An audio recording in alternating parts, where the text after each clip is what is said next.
Nós estamos lendo do livro Krishna, a Suprema Personalidade de Deus, escrito por Sua Divina Graça, A.C. Bhaktivedanta Swami Prabhupada. Capítulo 41. Krishna entra em Mathura. Enquanto Akrura oferecia suas preces à Suprema Personalidade de Deus, o Senhor desapareceu da água, exatamente como um ator dramático habilidoso muda de roupa e assume seu aspecto original. Depois que a Vishnumurti desapareceu, Akrura saiu da água. Terminando o resto de seu dever ritual, ele se aproximou da quadriga de Balarama e Krishna e ficou pasmado.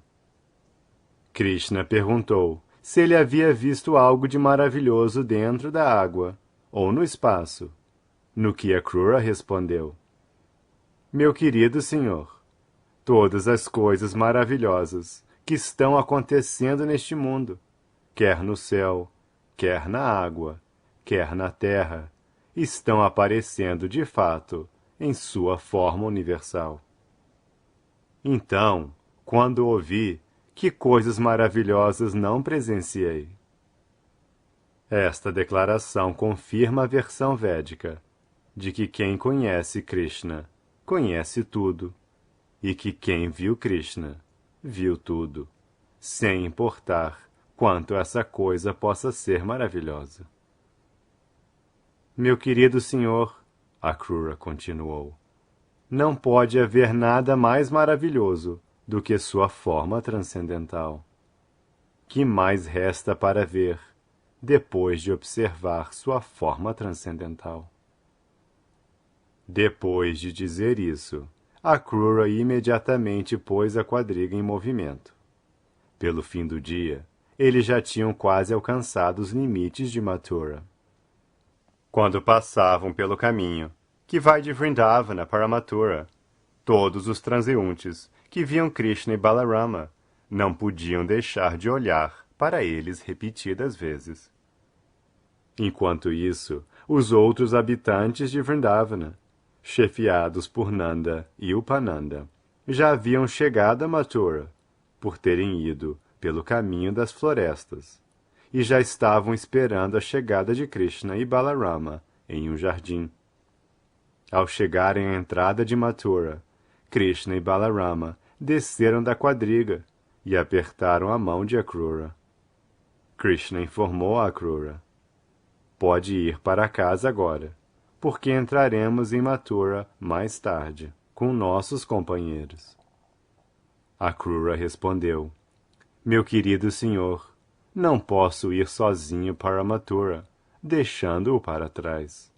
Sou seu servo rendido. Por favor, não tente evitar-me. Por favor, venha comigo, com seu irmão mais velho e seus amigos vaqueirinhos, e santifique minha casa. Meu querido senhor, se isso acontecer, meu lar será santificado com a poeira de seus pés de lótus. A água que emana da transpiração de seus pés de lótus, ou seja, o Ganges, purifica todas as pessoas, incluídos os antepassados, o deus do fogo e todos os outros semideuses.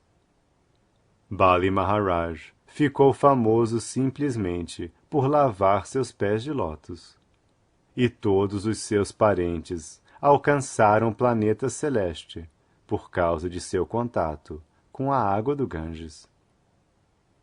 O próprio Bali Maharaj gozou de toda a opulência material e mais tarde foi elevado ao mais excelso estágio de liberação. A água do Ganges não só santifica os três mundos, mas é carregada na cabeça do Sr. Shiva. Ó Senhor Supremo de todos os senhores, ó Senhor do Universo, ofereço-lhe minhas respeitosas reverências. Ouvindo isto, a Suprema Personalidade de Deus, Krishna, respondeu: Akrura, com certeza irei à sua casa com meu irmão mais velho Balarama, mas só depois de matar todos os demônios que invejam a dinastia Yadu. Dessa forma, agradarei a todos os meus parentes. Akrura ficou um pouco desapontado com estas palavras da suprema personalidade de Deus, mas não podia ignorar a ordem. Ele, portanto, entrou em Mathura e informou Kamsa da chegada de Krishna, e então foi para sua casa. Depois da partida de Akrura, o Sr. Krishna, Balarama e os vaqueirinhos entraram em Mathura para ver a cidade. Observaram que o portão da cidade era de mármore finíssimo, muito bem construído, e as portas eram feitas de ouro puro. Havia suntuosos pomares e jardins em toda a volta, e toda a cidade estava cercada de canais, de modo que nenhum inimigo poderia entrar com muita facilidade. Viram que todas as encruzilhadas das estradas eram enfeitadas com ouro, e havia muitas casas de homens ricos, todas com uma aparência simétrica, como que construídas por um único engenheiro. As casas eram adornadas de joias valiosas, e cada uma tinha belas áreas de árvores frutíferas e de flores. Os corredores e varandas das casas eram enfeitados com seda e bordados de pedras preciosas e pérolas. Diante das janelas das sacadas, pombos e pavões andavam arrulhando. Todas as lojas dos cerealistas da cidade estavam adornadas de diferentes espécies de guirlandas de flores, relva recém-crescida e flores agradáveis, como narcisos e rosas. As portas de entrada das casas estavam enfeitadas com potes cheios de água. Borrifara-se água misturada com iogurte, polpa de sândalo e flores à volta das portas, que também estavam adornadas com diversas lamparinas acesas de diferentes tamanhos. Sobre as portas havia decorações recentes de folhas frescas de mangueira e festões de seda. Quando se espalhou a notícia de que Krishna, Balarama e os vaqueirinhos estavam na cidade de Mathura, todos os habitantes se reuniram, e as senhoras e moças imediatamente subiram aos telhados das casas para vê-los. Tinham estado esperando a chegada de Krishna e Balarama com muita ansiedade. Em sua extrema avidez por ver Krishna e Balarama, as senhoras não se vestiram muito apropriadamente. Algumas delas puseram vestido de maneira errada. Algumas pintaram seus olhos de um lado só, e algumas tinham sinos de tornozelo só numa perna, ou tinham só um brinco. Assim, com muita pressa, nem mesmo decoradas como convém, elas foram aos terraços para poderem ver Krishna. Algumas delas estavam comendo, mas logo que ouviram que Krishna e Balarama estavam na cidade, deixaram de comer e correram para os telhados.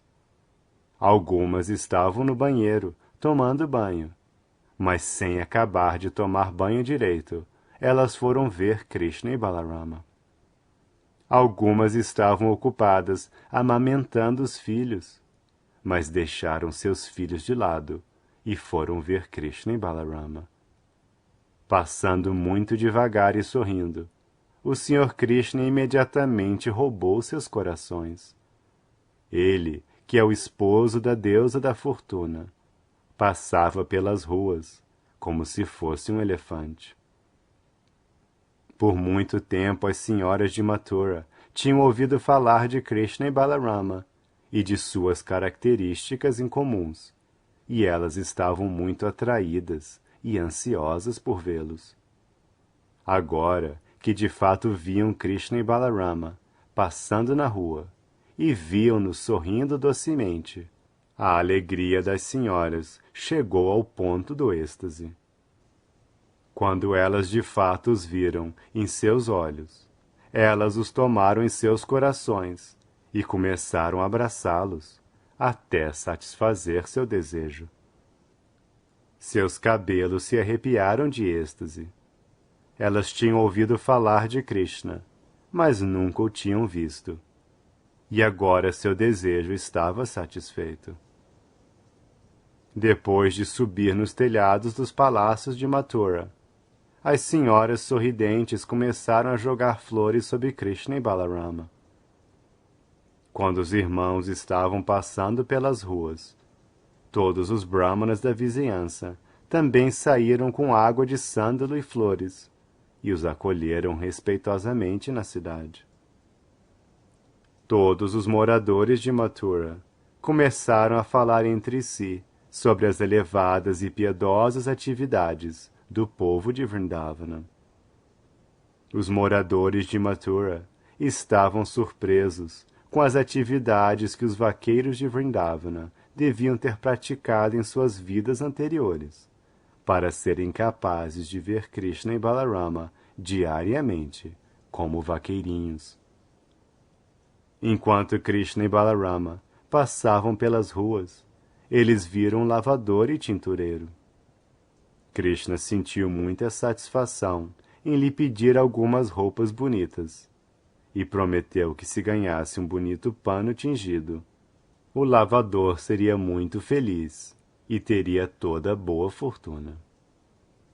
Krishna não era mendigo, nem estava precisando de roupa. Mas com seu pedido, ele indicou que todos devem estar prontos a oferecer a Krishna tudo o que ele quiser. Esta é a finalidade da consciência de Krishna. Infelizmente, este lavador era servo de Kamsa, e por isso não foi capaz de apreciar o pedido do Sr. Krishna, a suprema personalidade de Deus. Este é o efeito da má companhia. Ele poderia ter entregue imediatamente a roupa à suprema personalidade de Deus, que lhe prometeu toda a boa fortuna. Mas, sendo servo de Kamsa, o demônio pecador não pôde aceitar o pedido. Em vez de ficar satisfeito, ele ficou muito irado e recusou o pedido do Senhor, dizendo: "Como é que você está pedindo roupas que se destinam ao rei?" O lavador, então, começou a instruir Krishna e Balarama. Meus queridos meninos, no futuro, não sejam tão impudentes a ponto de pedir coisas pertencentes ao rei. Do contrário, serão punidos pelos homens do governo. Eles irão prendê-los e puni-los, e vocês estarão em grande dificuldade. Eu tenho experiência prática deste fato. Qualquer um que ilegitimamente queira usar a propriedade do rei é punido de maneira bastante severa. Ouvindo isto, o Sr. Krishna, o filho de Devaki, ficou muito zangado com o lavador, e, atingindo-o com a parte superior da mão, separou a cabeça de seu corpo, fazendo com que ele caísse morto no chão. Dessa maneira, o Sr. Krishna confirmou o que se diz no Brahma Samhita, que cada membro de seu corpo pode fazer tudo o que ele quiser. Sem espada, mas só com a parte superior da mão, ele cortou fora a cabeça do lavador. Isto é prova de que o Senhor Supremo é onipotente. Se ele quer fazer algo, pode fazê-lo sem ajuda alheia. Depois deste incidente horrível, os empregados do lavador se dispersaram imediatamente, deixando as roupas por ali.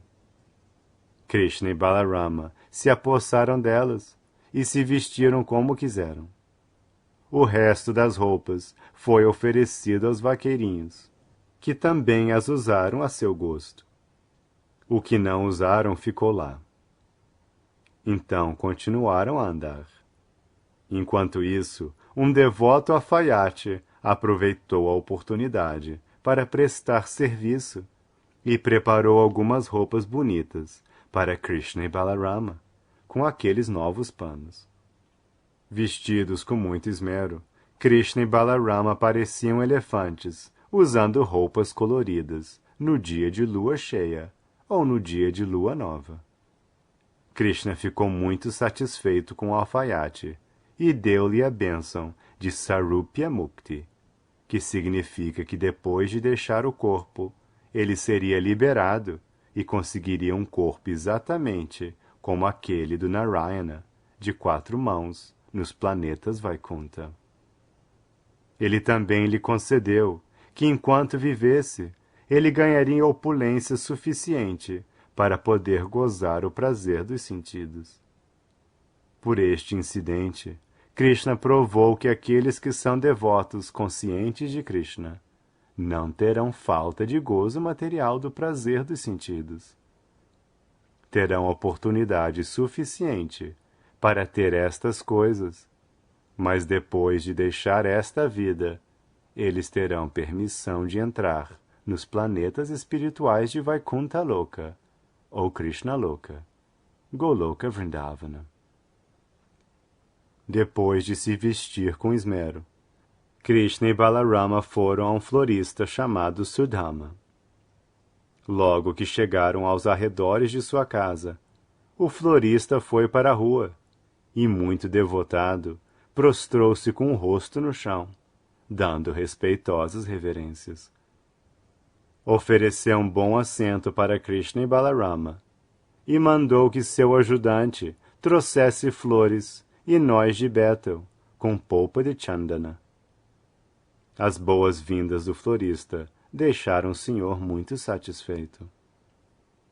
O florista ofereceu suas orações ao senhor, com muita humildade e submissão, dizendo: Meu querido senhor, por ter vindo à minha casa, acho que todos os meus antepassados e todos os meus superiores adoráveis estão contentes e salvos.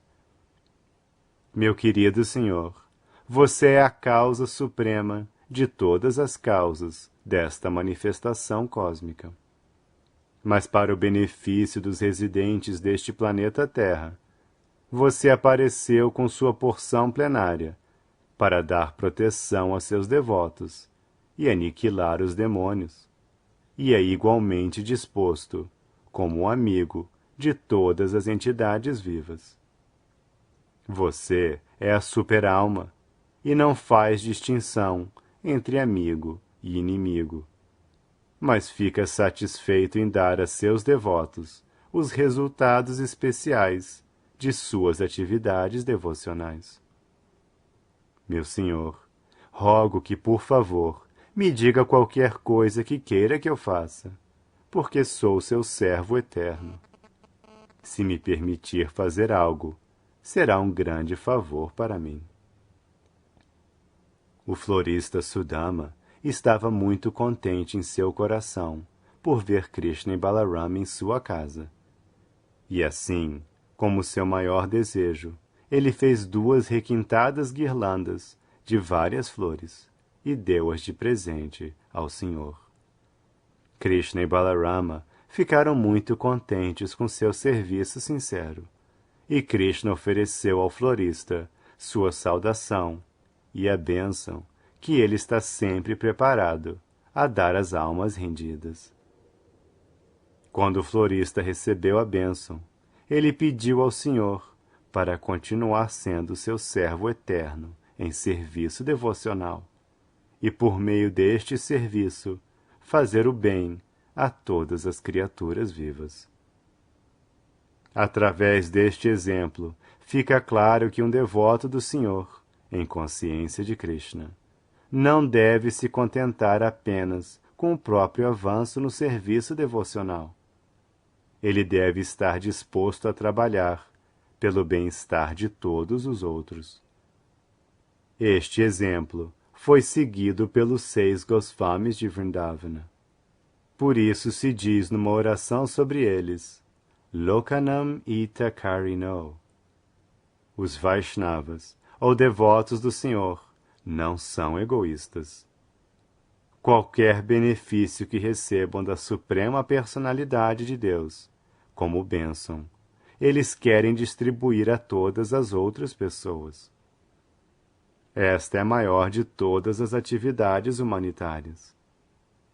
Estando satisfeito com um florista, o Sr. Krishna não só lhe deu bênçãos para o que ele quisesse, mas, além de tudo isso, ofereceu-lhe todo tipo de opulência material, prosperidade familiar, longa duração de vida e tudo o mais que seu coração desejasse dentro do mundo material.